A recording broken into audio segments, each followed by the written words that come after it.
யாழினியை வந்து கூட்டின்னு போகிறேன் அப்படின்னு சொல்லிட்டு என்ன பண்ணுறாரு விஜய் வந்து எல்லாருக்கும் பாய் சொல்லிவிட்டு யாழினி வந்து பாய் சொல்லிட்டு கிளம்புறாங்க. இங்கே வந்து யாழினி யோசனையாகவே இருக்காங்க. அந்த ஃபோட்டோ ஆனால் அதை பற்றி யார்கிட்டையும் கேட்க வேணாம்னு அம்மு சொல்லிட்டாலே, இப்போ யார்கிட்டையும் நான் பேசக்கூடாது, அதை பற்றி என்ன பண்ணுறது அப்படி சொல்லிட்டு அம்மு பற்றி சொன்னதே யோசனை பண்ணிகிட்டே இருக்காங்க யாழினி. அப்போ கரெக்டாக காவேரி வந்து என்ன யாழினி வந்துட்டியா, எப்படி இருந்ததுன்னு கேட்குறாங்க. ரொம்ப நல்லா இருந்துச்சு சித்தி, நாங்களாம் என்ன மாதிரி விளையாடணும் தெரியுமா, ஜாலியாக இருந்தோம். அப்போது அந்த ஃபோட்டோ அப்படின்னு என்ன ஃபோட்டோ அப்படின்றாங்க.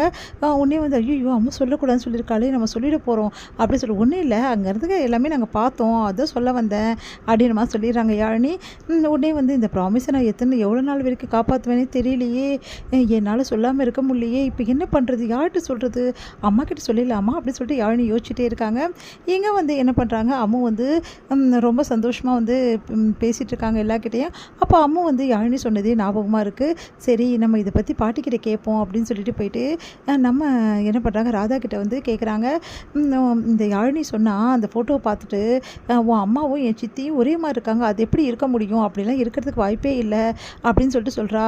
நீங்களே சொல்லுங்கள், என் அம்மாவும் எதுக்காக வந்து மிஸ் மாதிரியே இருக்காங்க, மிஸ் ஏன் அம்மா மாதிரி இருக்காங்க, இதுக்கு என்ன வந்து காரணம், என்னன்னு ஒன்றுமே புரியலையே, யாழினி எனக்கு குழப்புற மாதிரி ஒன்றே சொல்லிட்டா, எனக்கு ஒன்றுமே புரியல, யாழினி சொல்கிறது உண்மையா இல்லை அப்பா சொல்கிறது உண்மையா, அப்போது மிஸ்ஸுக்கும் எங்கள் அம்மாவும் ஏன் ஒரு மாதிரி இருக்காங்க அப்படின்னு மாதிரி குழம்பி அப்படியே வந்து கேட்டுகிட்டே இருக்காங்க.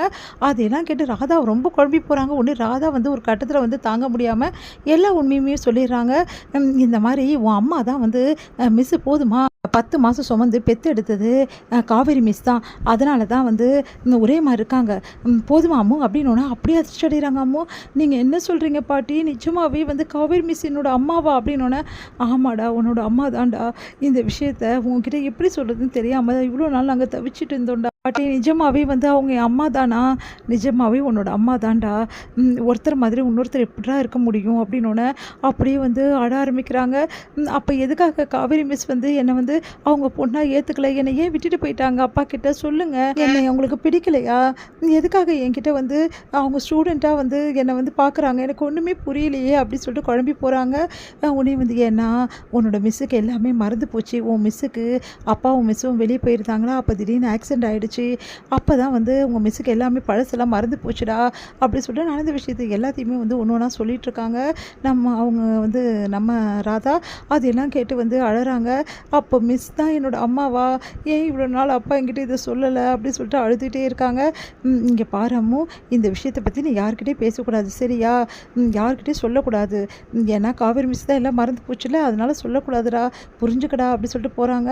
அதை கேட்டுட்டு அம்மா அமைதியாக இருக்காங்க. இங்கே வந்து விஜய் வராரு. அம்மு இன்றைக்கி ஜாலியாக இருந்தியா யாழினி கூட, ரொம்ப சந்தோஷமா அப்படின்னு சொல்லிட்டு கேட்டோன்னே, போங்கப்பா நான் உங்ககிட்ட பேச மாட்டேன் அப்படின்றாங்க. ஏன் என் செல்லம் ஏன் பேச மாட்டேங்குது என்கிட்ட, அப்பா கிட்ட போய் பேசாமல் இருக்கலாமா, என்ன கோவம் அப்பா மேலே அப்படின்னோடனே, நீங்கள் என்கிட்ட பொய் சொல்லிட்டீங்க, என்னை பார்க்காதீங்க, உங்களை பார்க்கவே எனக்கு பிடிக்கல அப்படின்னோடனே, நான் என்ன பொய் சொன்னேன்டா செல்லக்குட்டி அப்படின்னோடனே, உடனே வந்து செல்லம் சொல்லுமா அப்படின்னோடனே, நீங்கள் ஏன் என்கிட்ட மறைச்சிங்க, என்னோடய அம்மாவை பற்றி நீங்கள் மறைச்சிட்டிங்க, காவேரி மிஸ் தானே என்னோட அம்மா, எதுக்காக என்கிட்ட நீங்கள் சொல்லலை அப்படின்னு பயங்கரமாக அதிர்ச்சிட்டார் விஜய்.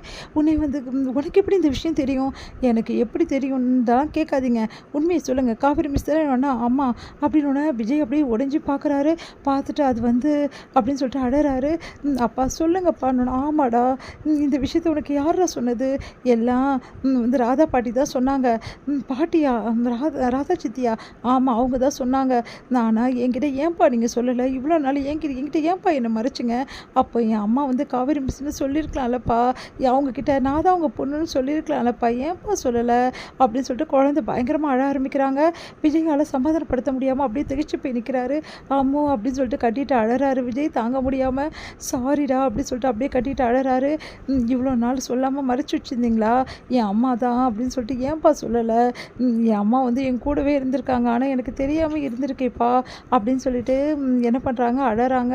விஜயால் தாங்கிக்க முடியாமல், உனக்கு எப்படிடா தெரியும், பாட்டி ஏன் இப்படிலாம் இதெல்லாம் சொன்னாங்க, ஏன் சித்தி இதெல்லாம் இது குழந்தைகிட்ட சொன்னாங்க, இப்போ நான் எப்படி இந்த விஷயத்தை சமாளிக்க போகிறேன் அப்படின்னு சொல்லிட்டு விஜய் குழம்பி நிற்கிறாரு.